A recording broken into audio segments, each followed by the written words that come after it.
So now, roundtable number 3, smart contracts, traceability, and supply chains. I'm going to call on the stage our moderator, which is Lele Canfora. He's EMEA partner and blockchain advisor at Futerio. We now have as a panelist Leeho global head of business development at IOST. Marc, Gardette, director at Microsoft, Yanislav, Malahov, founder at Aeternity, and then Indranil, managing director at Solea.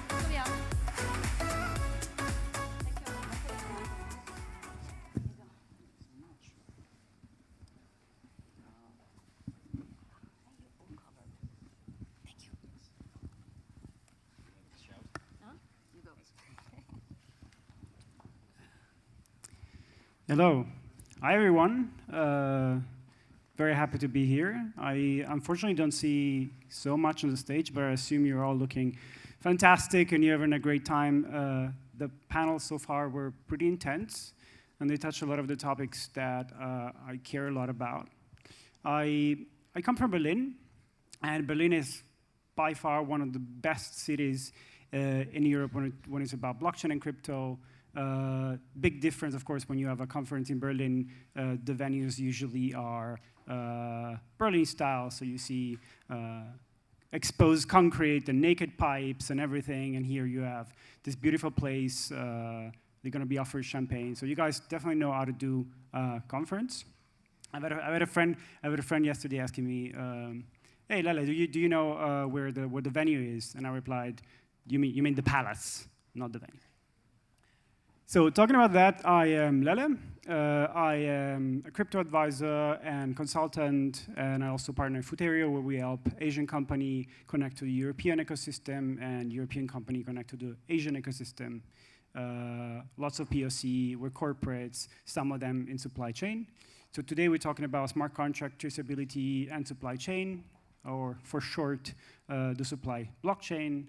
And we have a panel where we have definitely ecosystem leaders in the protocol space, in the production space, or in the core of the supply chain space, and also solution providers. Now I'm gonna let the panelists introduce themselves one by one. Marc? So hi everybody, my name is Marc Gardette. I'm the CTO of public sector at Microsoft France. Hi everybody, I am Leeho, and I am the global head of business development at a blockchain startup called IOST. Hello Paris, my name is Yanislav Malahov. I'm the founder at Eternity, a new blockchain, and great to be here. Hi, I'm Indranil Ghosh. I am the deputy managing director at Solea, which is an African-based, Ivory Coast-based pure-play cocoa producer. Thank you, guys. So I'll play a little bit dumb, and I really want to impersonate somebody that wants to know everything about this space, about traceability, about product quality. So let's start from the bottom. So let's start from the real problems that are today in the supply chain space, nothing to do with blockchain. And I want to start with Indranil because you're probably closest to this. Me? Yes. Okay. Solea is a pure-play cocoa producer. Now, what does that mean?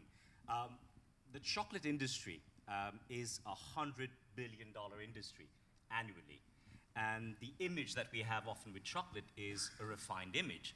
It's you present a box of chocolates because you would love the other person to appreciate the taste and the aroma and whatever. Now, Ivory Coast is the largest producer of chocolate in the world, cocoa in the world, sorry. 42% of the world production. And in that region with Ivory Coast, Ghana, and Cameroon, you're talking about 70% of world's production, 70% of a $100 billion industry. The founder of Solea is sitting in the room. He's right at the back, so I'm taking the mic. But when the whole idea for setting up this company was Remy, who's sitting there, knew Ivory Coast for a long time because he used to go and he used to travel for fishing or whatever. And he realized that there were 600,000 small-scale producers in Ivory Coast that were living from hand to mouth. because there was the land holdings were really small. You had the biggest farm that was like a half a hectare. There was literally no innovation, no research. And then to look at the price and then to look at the absolute dependency on climate meant there was an opportunity to build an integrated model, aggregated model moreover. That was, let's coexist with the small-scale producers, and let's build an aggregated model which was around 5 pillars. Those 5 pillars were addressing sector issues. Now, what are our sector issues? The sector issues would be obviously the over-dependence on climate. It would be land procurement issues. It would be gender issues, lack of gender parity. I mean, nothing to do specifically with technology. So really, the problem of the production. If I'm like a blockchain virgin, I have absolutely no relationship to the crypto space blockchain. I'm telling you what we live on a day-to-day basis. I'm going to sort of shorten the whole thing. And the others were obviously the problem with biodiversity. And one of the last pillars of this company was about 100% traceability. And why is that? Because when you look at most other commodities, they tend to be granular. So let's say about, like, I had a conversation about tomato. Tomato is granular. From when it comes from the farm all the way to your basket, tomato it's a unit. It's a unit. Now chocolate is all mixed. Cocoa is all mixed. So you could have producer A, B, C, but when it comes to the factory lines, it's all mixed. So we try so hard, and it's one of our ethos, is to have this traceability, sustainability, climate smart, gender parity. We try and do all that we can.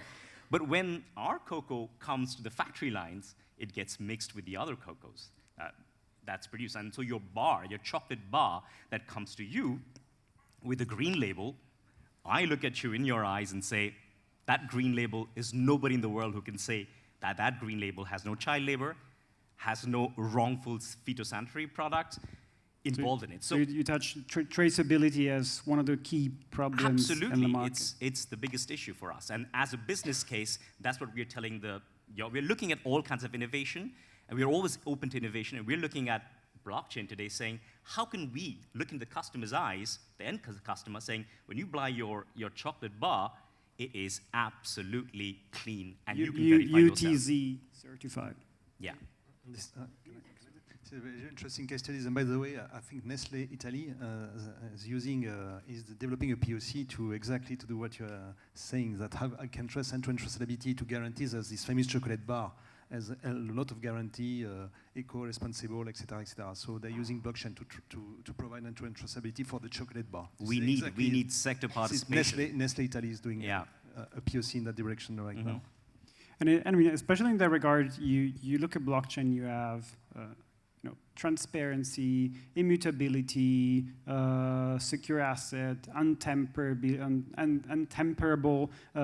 ledger of transactions, distributed, trustless, and I can go on until I hit all the spot of the bullshit bingo. And I want to know from Yanislav, for example, it seems like the solution to all these problems, it seems like an incredibly fascinating technology. So where do you think these values that most protocol have, definitely your protocol, definitely Aeternity, can be applied to this real world problem, can be applied to all these transactions, all these parties, all this trust?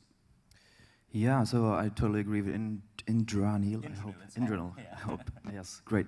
That tracking is a really good thing in a food supply chain. So I would really like to know who touched the food I ate, and also who is involved in the manufacturing, and especially also being able, for example, to tip the original cocoa farmers like an additional euro or so for their work, which would probably increase their work. We're actually supporting a startup in our incubator which does exactly this, to support farmers, for example, of coffee or of cocoa. But yeah, tracking and traceability can also be a bad thing. So for example, if you track private data, or if you track business logic, I mean, you don't want to publish this on a public blockchain usually. You also don't want to track health records on a public blockchain, most likely. For example, with Aeternity, we do it slightly differently. So we have the state channel approach, where private smart contracts can exist inside the state channels, and they only do settle on the blockchain. They only get enforced by the blockchain in case there's a disagreement among the counterparties who participate in the contract. So it's still cryptographically secure, but it's not public by default, only in case there's disagreement. So this is how we do it differently. Leo, you want to add some points on that? Permission versus permissionless, all the, let's say, really pointing out the technology and where can it solve the traceability, the transparency issue that is probably number one of these problems. Yeah, definitely. And I will say, I think a lot of the times there isn't so much of this consideration between this kind of divide, right? Where it makes sense really to kind of go for a permission blockchain versus a permissionless blockchain. And I would say a lot of the times transparency can be a positive thing, but in other cases it's sort of you have more of a trade-off to kind of just have a higher throughput, right? Because it's not so feasible to track billions and billions and billions of items if you don't necessarily have the capacity to, right? So my thought is that, yeah, there are cases in which if it's just kind of for some kind of corporate supply chain tracking use case, I think in that sense, maybe a permission blockchain makes more sense.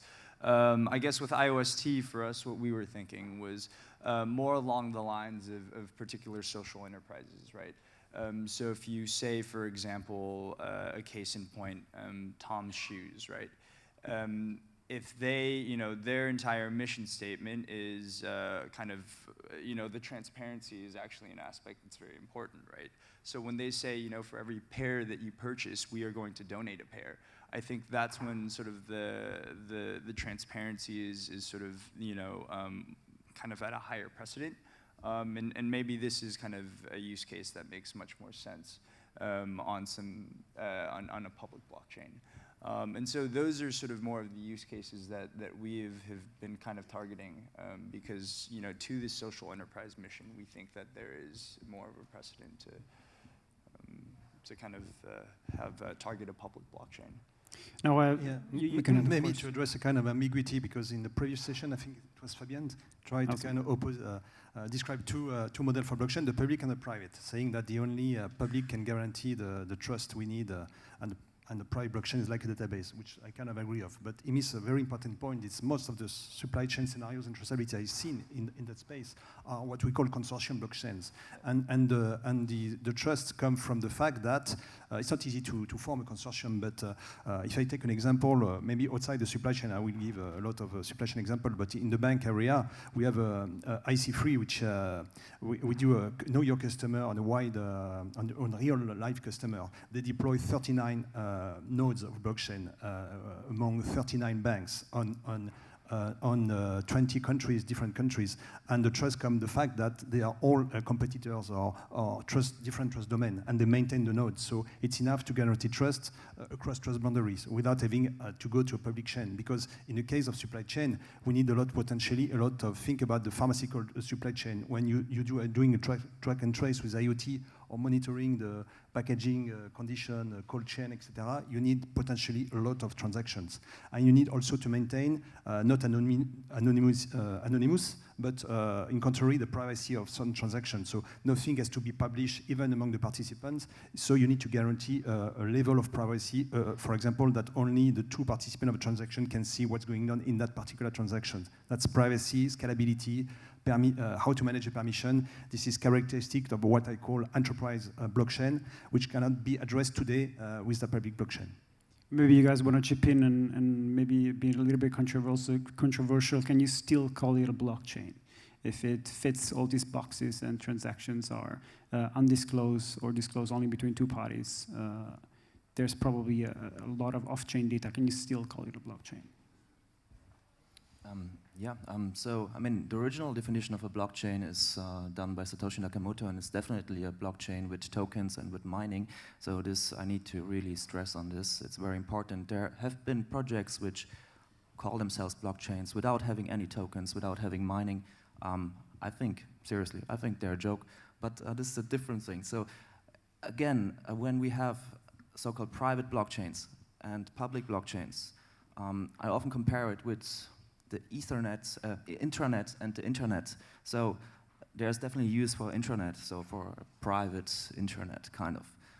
But still, the main value gets generated on the public internet. And how do intranets communicate with each other? That's again over the internet. And the same thing is going to happen with private and public blockchains. So private blockchains and consortium blockchains do and will need to exist. But will they going to exchange value, or how will they going to exchange data? This is again, I mean data, not necessarily, but value. This is again over public blockchains, most likely. I have a question for Marc and Indranil. So let's say we discussed the technology right now, we discussed some of the problems, we discussed how could we apply blockchain to this environment, to supply chain and supply chain management. Who do you guys think will be the first intermediary that will be killed in this transaction? Because of course, if we don't save time and cost, there is no point of being here. So who will be the first intermediaries that will actually spawn out of this process? Killing a potential intermediary is not the only business value that the blockchain can address. If you take the supply chain, for example, they don't need to have an intermediary to kill. There is enough pain in the shared business process to be addressed by the blockchain. How do you ensure the end-to-end traceability, guarantee provenance, how you can monitor the transport condition, the cold chain, for example, how do you resolve dispute? I will give you a true example. It's kind of supply chain, not for goods, not for food, not for medicaments, because it's quite obvious, but it's supplying travel capacity. And I'm mentioning this because this is a true blockchain in production today, which provides a lot of business value. When you book an hotel room on a site like Booking, for example, up to your physical room, you may have 5 intermediaries, which can be travel agency, hotel chain, wholesalers of hotel capacity, and they are, of course, selling and booking capacity between each other. So, as you may think, it can generate a lot of errors. And what is very costly, an estimate that, in average, 5% of the transactions are in error. So they are spending a lot of energy, a lot of money, and a lot of time trying to resolve what we call the dispute, and it is a big pain in the supply chain. What to do if the goods was not delivered at the right time, in the right place, at the right quantity, handled with the right manner, etc. So the traditional methodology to manage share process are very costly, error-prone, so they need a better thing to do. So of course they didn't replace their existing information system. They built in parallel this famous share ledger, and anytime they instantiated a contract between each other, they instantiate a digital contract as a form of a smart contract. And so today, they reduce by 90% the level of error because the smart contract, because it's a shared version of the truth, and that implement business rule can immediately catch early in the cycle the potential errors. So they save a lot of money just because of this shared version of the truth, shared among participants. They didn't eliminate any intermediaries. They just solved the dispute issues. It was just one example. I'm going to probably not respond directly to your question, but I will. Like I said, we're not in the blockchain space. We are an agribusiness company. Exactly. This is why I have a question. Are there intermediaries you would like to kill in this process? The cocoa ecosystem, like I said, 70% of the production is in poor countries. So, you can't really produce cocoa in France. It's not possible. It's not, biologically, it's not possible. The cocoa ecosystem is so fragile because, like I said, like in Ivory Coast alone, you've got 600,000 little farmers who are under the umbrella of cooperatives who actually manage them.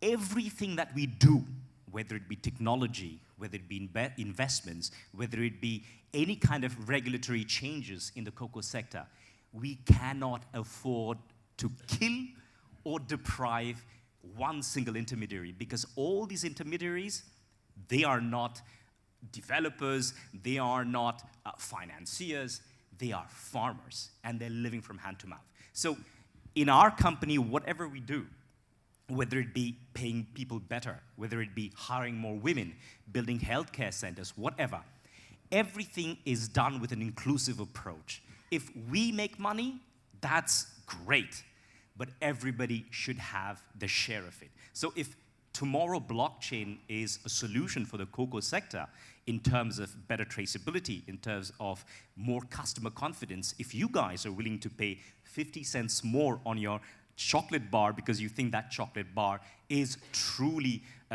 does truly respect all the criteria, what we want is that 50 cents to go back to the producers. So to answer your question, we don't want anybody to be deprived. We want actually that through innovation, through technology, through better investments and better management of the sector, the very people at the bottom of the pyramid who are actually the ones who support the entire industry have a better living. You want the value to trickle down properly to the right producer and the one that has to be an owns it. inclusive approach. I have a question. I want to, let's say I want to spark a little bit of protocol battle between you guys. I think Fabian mentioned it. I think in the previous panel was also discussed. There is a vision of the future of a fat protocol, which is what every VC would like to invest in, versus specific protocols for each industries. And I know, Yanislav, you guys are now releasing, going on the mainnet, which is a big step. You're going to have more and more developers coming in. You got more and more attention on that. Where do you think the journey for Eternity is going in this system? Yeah, right. So yeah, we are literally just before the launch of our mainnet, in front of our, let's say, launch of the protocol, one could say.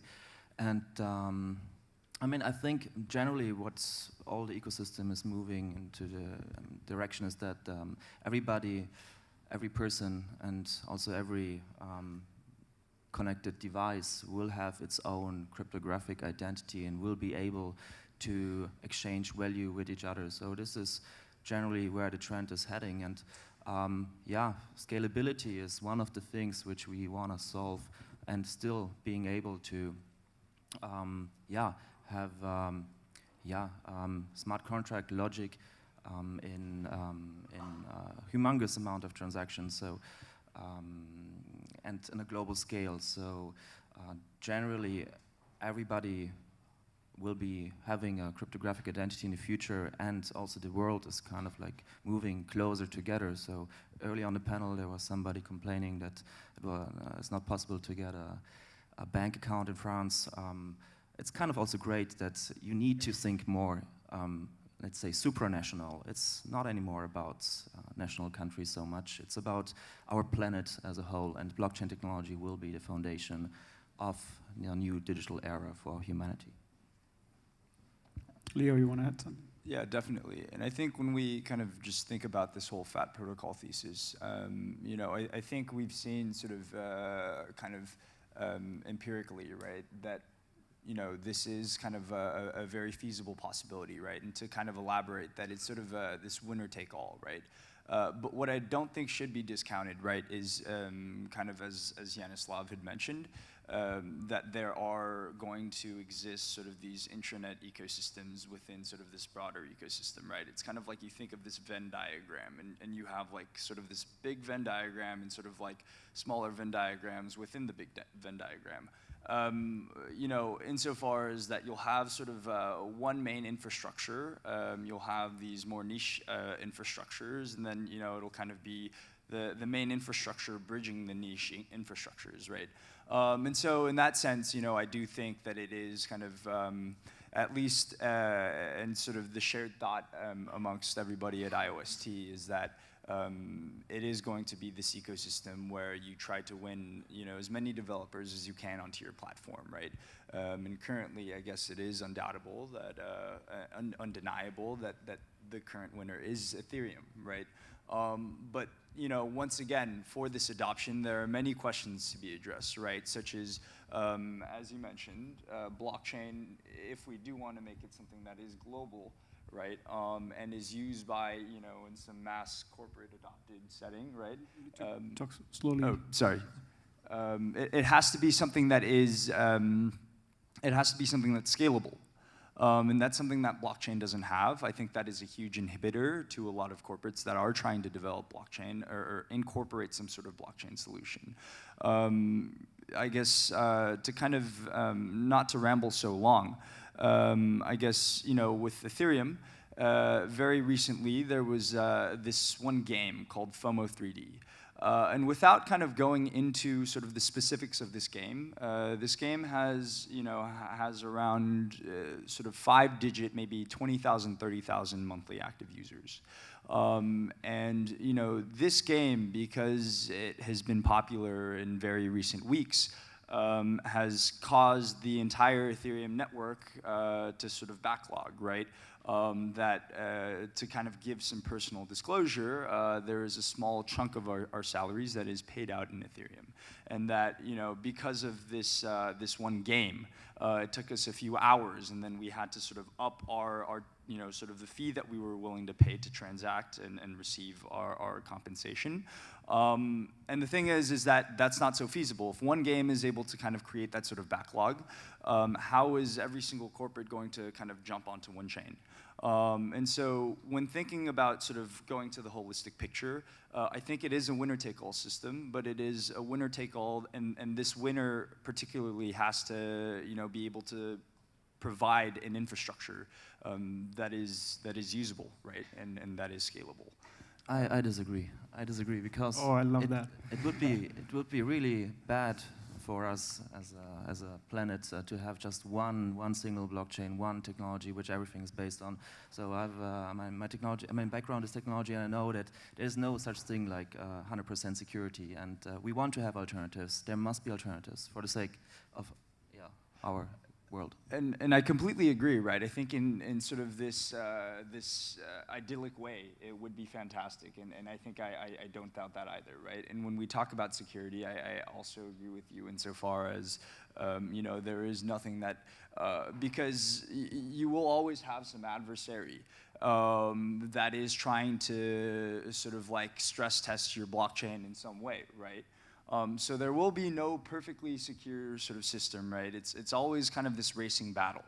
But insofar as I just think kind of sort of traditional tendencies, right? I think you do see these network effects as of now, even, for example, right? That it's kind of maybe a better way to frame it is to put it in the context of an entirely different industry. With maybe even social networks, right? And so you've seen time and time again that you kind of have sort of this flock into one particular network, right? Because unfortunately, I have to wrap up the protocol battle because I really want to pose one question for all the four of you. Definitely. It will be a little bit of a challenge. You have 5 to 6 seconds to say to a person today from corporate, a distributor, a producer, I've heard about blockchain, and I think this can transform my supply chain. I think this could save time, be safer, and so on and so forth. All the pluses and the good sides that we talk about. What are the steps that I have to go through to undergo this transformation? You have 10 seconds max, each one of you. My first advice would be look at the business case, existing business case in each industry with great business case. Look at the detailed story, look at the added value. They are true, it's not like 2 or 3 years ago. We still to have great and real business value already. So look at the different, I mentioned Nestle, you can go to 3M, Marc. Every week and every day we have a true consortium blockchain has been launched on the market in different industry, telco industry, food chain industry, pharmaceutical industry. A lot of supply chain players, what we call the ISVs, the software vendors are adding all of them, mostly Transparency One, Advance, and so on, 3M, Schneider Electric, adding a blockchain layer to their existing solution. So it could be a good sign of the business value provided, at least for this traceability and supply chain scenarios. So look at the business case. Leeho? Yeah, definitely. Technology will follow. I think Marc brought up a very good point. The business case is the most important thing, and kind of weighing that with the current infrastructure, right?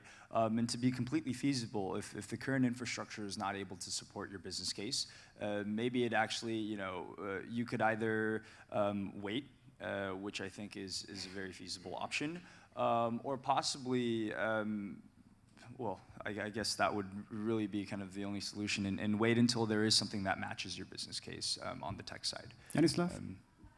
Ideas are worthless, and it's the execution what matters, and the people behind who do the actual work. So look at whether the people are authentic, whether they're driven by the right motivation. Very short, business case is there, business model is there, we need humans. And I think it's all about people. And if technology, innovation, finance has to be at the service of people, and that's the bottom line. I assume we don't have time for questions. That would be very sad. I hope we're going to have another entire panel, but it's going to be lunch. So thank you guys so much. Thank you guys so much.